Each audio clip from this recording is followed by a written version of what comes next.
Hi, everyone. Welcome to Real Siblings, It Ain't Easy, where I, Eric Seemann, with Keller Williams Heritage in San Antonio, Texas, along with my sister.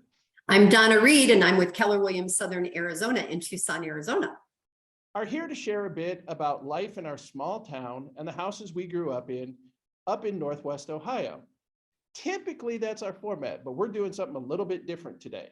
Yes, we are. Today, since my sister has just finished a whirlwind 30-day tour of Europe, we're going to speak to her about what she saw, the properties, the houses, the buildings, the construction, things that happened there, and compare and contrast to what she normally sees and sells in Tucson, Arizona. So, Donna. There you go. You're right, brother. That's a lot. Whew. Okay. It is. All right. So I said 30 days. So Tell me, can you remember? I know you're still sleep deprived. Do you remember when you left? Yeah, I left July 26th. Yeah. And when did you get back? I got back August 24th, which I believe that was 2 days ago. And yeah, and you're right. I'm still a little sleep deprived and it feels like it's late dinner time right now. So and what time did you get? What time is it now that we're recording? And what time did you get up? Yeah, so it's 1:30 here. And honestly, I got up today like at 5:30. It wasn't too bad because I was up later last night, later being like 9 o'clock. Oh, so then you must have taken a nap. Not so far, but I still might need a nap. So I'm getting there. So while you were gone, how many countries did you visit? I visited 4 countries. I visited Scotland first and then flew to Spain. And then from Spain, took a bus and a train to France. And then had a diversion, detour, change of plans. And I went to Belgium for a few days and then back to France. Yeah, we'll get into that. Yeah, 4 countries. So 4 countries covering the continent. Yeah. Do you have any idea how many different hotels, hostels, cabins, paid accommodations, or friends that you houses you flopped in that you stayed at? You know I answered this question. I sent it to you. So Scotland was 2, Spain was a hotel, France was a cruise in a hotel, and then another hotel in Paris, and then a house in Belgium, and then back to Paris. So how many is that? 7, 8? And then there were a couple of day visits in there, but we're not overnight places. So okay. Yeah. Okay. Well, that's interesting. Okay. Yeah. And the last one, so you said you went to Scotland. Is that where you went to first? Yes. I flew San Francisco, Dulles, Edinburgh, which I guess they say like Edinburgh, like butter, Edinburgh, and then took a bus to Glasgow, which was my first place that I was going to. So, okay. Yeah. What was your longest stay in one place during those 30 days? You know, I think the cruise, which was 7 days. However, I wound up in Paris for 2 and then back again for 4 in the same hotel. But I detoured out of there and went to Belgium in the middle. So detoured out of there. Okay, yeah. Go ahead. You've said it a couple of times. Oh. What happened? So you know this. I was on a river cruise in France, and about 10 or 11 of us who of the 120 or so on the boat got COVID, and that changed my plans, and thus put me in a hotel that I wasn't planning on, and some things like that. So change and flexibility. Yes. So, and I recall there were some pictures. And do you have how many pictures do you think you took? I think on one post I saw 63 pictures. I was looking because I started a file. I think I have like 600 pictures. I'm going to go through them and get rid of, you know how people say, oh, you take a picture and you get 5 of the same picture, and you don't need 5 of the same picture. So I need to go through and delete for sure. But a lot of them.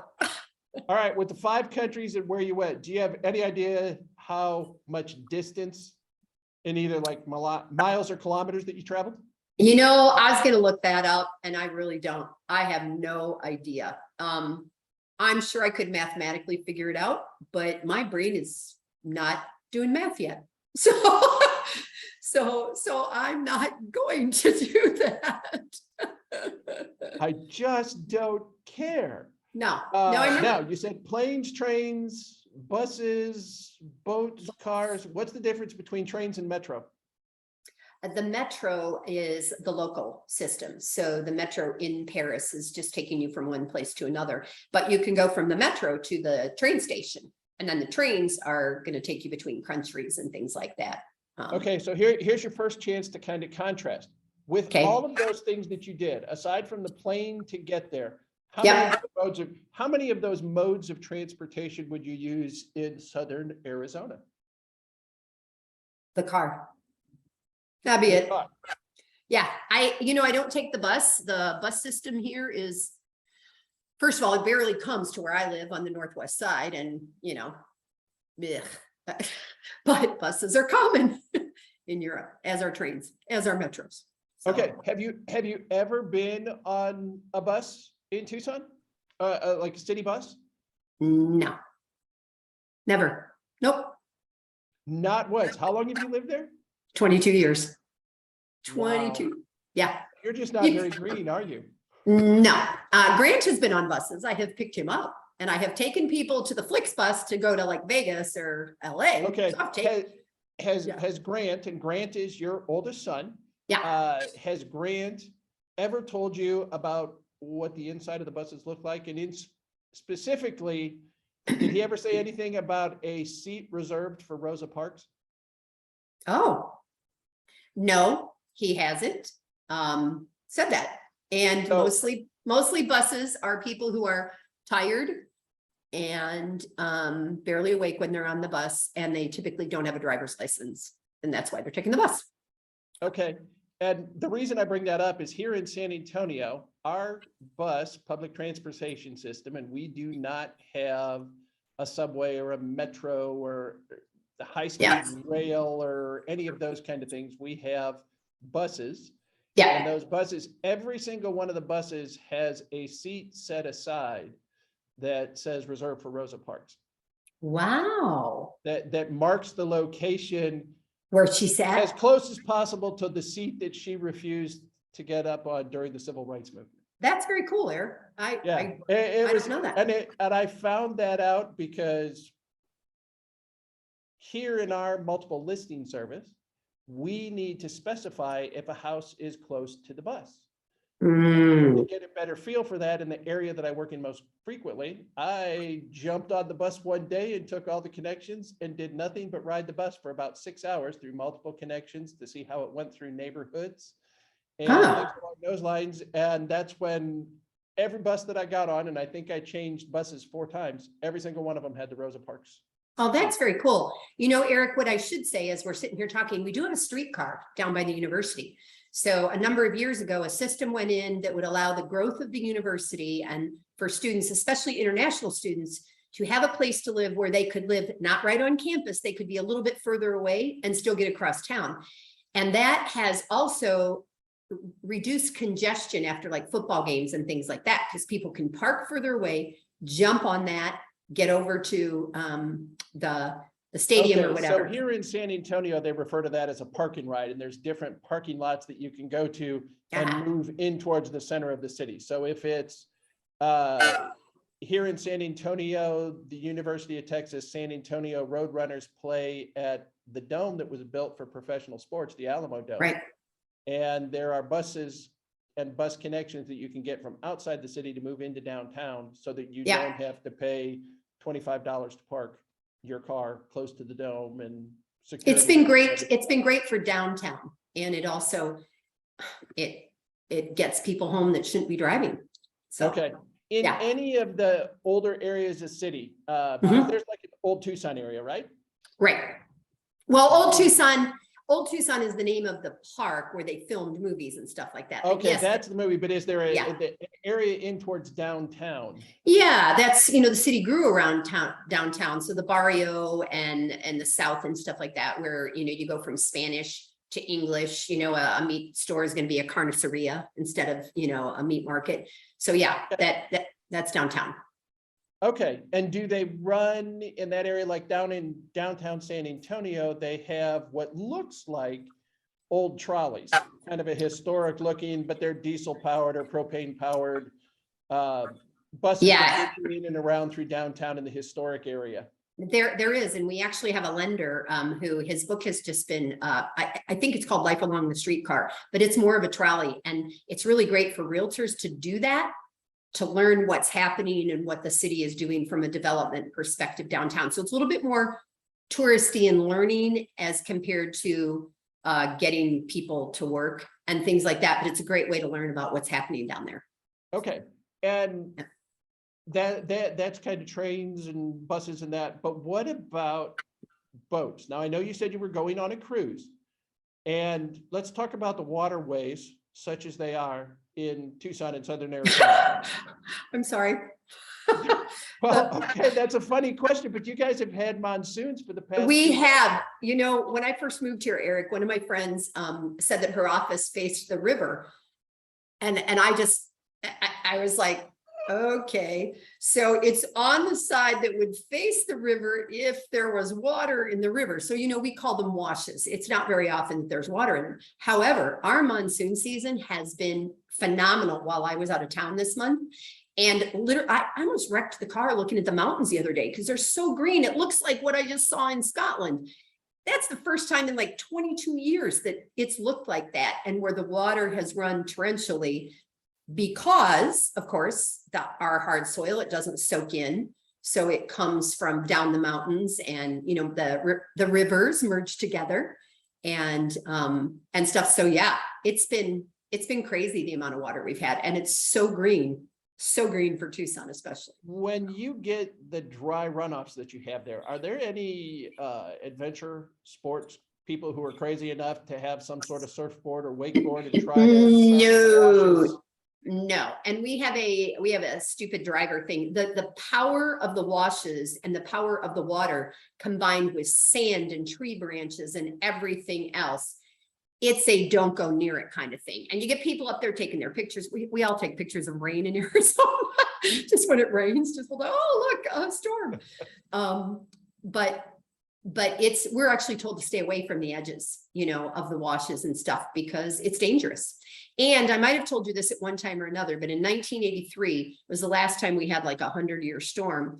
And we learned in real estate class about a house that fell into the river. And it happened over a weekend, and the owner had taken his insurance off on a Friday, and on Monday the house didn't exist, and he lost everything. And it's our keep your insurance piece of life, because that 100-year flood could be today. So now I think you started to say Rio. Rito Rito? is the name of it. Yeah, okay, Rito. So not Rio, but no, Rillito. Rito. Okay. All right. Yeah. Well, okay, so no boats, that's not happening there. Planes, No. yes. All right, so you sent and posted some pretty amazing pictures, and one of the questions, and we've kind of talked old, and I think in a previous episode too, when we were talking foundations, you asked how old is old in San Antonio? Right. And I related it to being 1836 Battle of the Alamo, back into the 1700s when the missions, maybe even late 1600s when the mission started. Right. But what is the oldest structure you feel like you saw while you were traveling? So outside of Lyon, France, I took a train and I visited a family that I had met in January of 2020. And they live in a town of about 6,000 people, about 30 minutes by train. And it's an old farmhouse. So it's about 340 years old. And back then, Aaron, I don't know if you looked at all my pictures or not, but my, 600 pictures I posted. Yeah, I'll just tell you. Yeah. So the barns were attached to the houses, and the animals were down underneath. So you would come in from the street and the animals would be down below, and basements, they would call them the cave, People would go down and outside. So as you're driving along these old structures, there's these doors that are right at the door level that aren't very tall, and that's where the animals went in and out. And that particular owner, Perique, along with my friends Carrie and Damien, with their home in Brussels, which I learned when I was there, is 3 times the size of every other house on the block, because they converted the barn and the house into a house. And so they all look like, to me, Harry Potter stairways. There's stairs everywhere. There's, you know, and I know this is more than you just asked me about the age of the house, but if you think about how people, especially in Arizona, they don't want to have steps at all. And nobody, we're all afraid we're going to trip over an edge that's a 2-inch edge, you know, so we mark it with yellow tape and stuff, because we're used to flat, flat, flat. Well, this is like up 5 steps, over 1, down 2, over here, up 3. And then the bed's like another 7 or 8 steps up steep in a lofty area. And it's fascinating. And I had this conversation. I actually flew from San Francisco back to Tucson next to a Frenchman. I don't know if I've told you that. It was amazing. And so we were talking about it and what is considered quaint or cute or fun or unique when you're there. But here, that's not what anybody wants to buy. They don't want to have that. They don't have to deal with all that stuff. So it's kind of interesting, the mindset. Right, right. And I know from, okay, so that's the oldest place you stayed about Yeah. 340 years ago? Yeah. Well, I stayed there just last month, but the house is 340 years. Okay, so yeah. Okay, good point. Thank you for clarifying. I appreciate You're welcome. that. Okay, but you also said that was the oldest place you stayed in, but what is the oldest place you saw? Oh, man. You know, so many of the small towns in southern France and the rivers and things are, or the rivers, they were built with Roman times. And so 2,000, 3,000 years ago, and they were up on hills and they all had a wall around them because everybody was fighting each other, you know, and so a church might have started, and I learned this about the size of the blocks. And for those of you that are watching video, I'm talking with my hands, you know. And so we knew that if they were 20 to 24 inches long and 12 to 15 inches tall, that was Roman times. And then they got a little smaller, and that was only 800 years ago. And then a little bit after that, they might be a little smaller, and that was 600 or 700 years ago. And that was the new part. So after a while, you just can't even wrap your brain around anymore how old it is and how long it's been there, and how, you know, you and I talked in that one episode about how people use what's available. So here it was adobe, right? It was Native Americans and adobe and Right. straw and mud and all that. And over there, tons of limestone, tons and tons and tons of hard rock that's been there for a couple thousand years, you know. Yeah, well, and you contrast that, I mean, you see that, and then you see the excavations and the work they do down in Egypt. Right. Because I have 2 nieces who are currently over in Cairo. One of them works there. The other younger sister is over visiting right now. And the pyramids. Yeah. It's like rock stands up and rock holds. You talked about the episode where you're investors. You have investors who only invest in rock, in brick, in stone. Right. Because you know what? Wood fails and wood falls apart a whole lot faster. Yep. So, and then I think one of the questions you then messaged me was like, what was the newest one I was in? Yes, that was the next question I was going to ask you. Yeah, and that was, believe it or not, about a 25-year-old house in another little town about 30 minutes outside of Brussels, and a newer subdivision. And just like any subdivision in the States, you could tell when you drove in. You could tell the roof styles were similar, the tile was newer, the stucco was similar. I'm laughing at the light. Okay, so you know, I have a skylight up above me, and I can tell that the clouds are coming and going, because unlike you, I'm just in my living room and I don't have a fancy light on me, so the clouds are coming and going. Anyway, I you know, tangent there. So I was in a home that's 25 years old, and Eric, I didn't do a video there, but what was fascinating to me is it looked like what's popular right now. She did have just 13-inch tile, but she had tile floors, not the old tile or concrete or what you see in some of the old ones. And her colors, she had modern furniture that would have been like Scandinavian modern, and only one color really as her decorative color. So she had beiges and whites and stuff, and orange. And orange is that hat you have next to you red or orange? It's I red. told it's red. It's Okay. Keller Williams. Come on. Keller Williams. Oh yeah, it should be.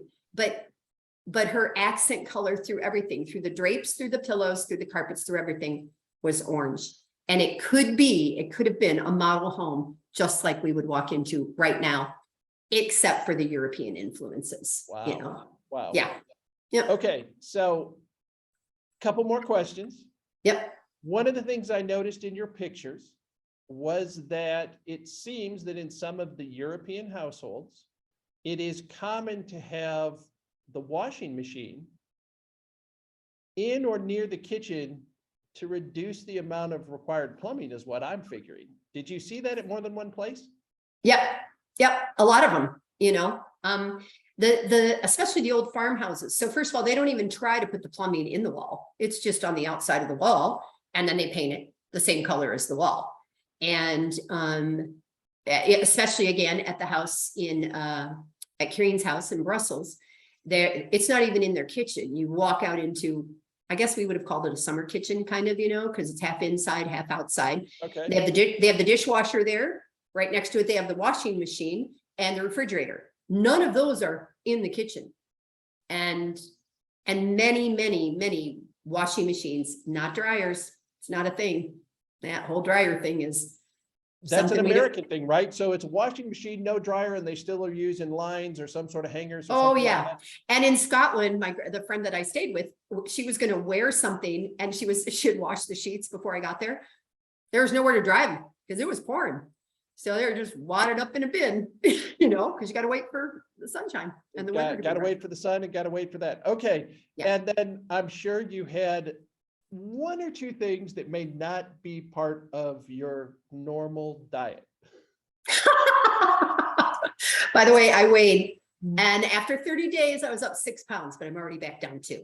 Oh, that's pretty So- darn good, because I know you took some of your special food, and you want to say what that is? Go ahead, throw it in. Yeah, so I've been on a program called Optavia, and I did take some, and I had some, but